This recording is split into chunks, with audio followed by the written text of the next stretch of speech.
Hello guys, কি অবস্থা আপনাদের সবার? কেমন আছেন আপনারা সবাই? আশা করি সবাই অনেক বেশি ভালো আছেন এবং আপনাদের দোয়া আমিও আছি মোটামুটি ঠিকঠাক।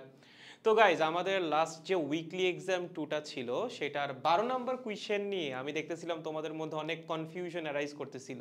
স্পেশালি যারা এইচএসসি 26 এর আছো। সো এই 12 নাম্বার এমসিকিউটা আসলে কি ঠিক নাকি ভুল, এটার সলভটা আসলে কিভাবে করতে হবে সেটা দেখাই দেওয়ার জন্যই আজকের ভিডিওটা। সো আমরা এমসিকিউটা একটু পড়ি।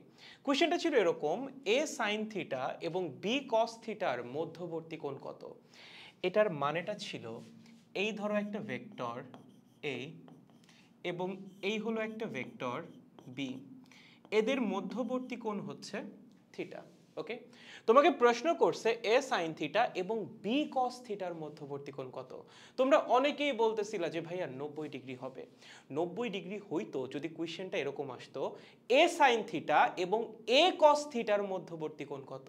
বাট এখানে কিন্তু এ সাইন থিটা আর এ কস থিটা না, এ সাইন থিটা এবং বি কস থিটার মধ্যবর্তী কোণ বের করতে বলা হয়েছে।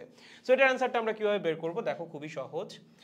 এটা যদি বি হয় এবং এই অ্যাঙ্গেল যদি থিটা হয়, তাহলে বি কস থিটা কোণ বরাবর কাজ করবে? বি কস থিটা কাজ করবে এই বরাবর।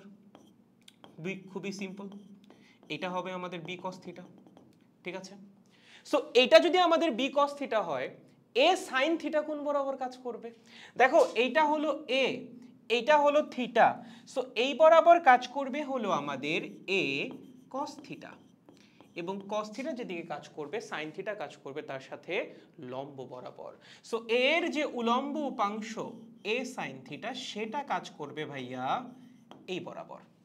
ঠিক আছে, সো এই বরাবর কাজ করতেছে আমাদের বি কস থিটা, এই বরাবর কাজ করতেছে এ সাইন থিটা। আমার কি লাগবে? এই দুজনের মধ্যবর্তী কোণ, দ্যাট মিন্স এই অ্যাঙ্গেলটা, এই টোটাল অ্যাঙ্গেল 90 ডিগ্রি, এতটুকু থিটা, তাহলে এইটা হবে 90 মাইনাস থিটা। ঠিক আছে, সো এই প্রশ্নের সঠিক উত্তর হবে 90 মাইনাস থিটা। সো যাদের কনফিউশন ছিল, আই থিঙ্ক ক্লিয়ার হয়ে গেছে। পরবর্তী ক্লাসগুলা এবং আমাদের যে এক্সামগুলো 26-এর, সেগুলো মনোযোগ সহকারে দেওয়ার আহ্বান জানাচ্ছি। পরবর্তী কোনো ভিডিওতে দেখা হবে। Take care.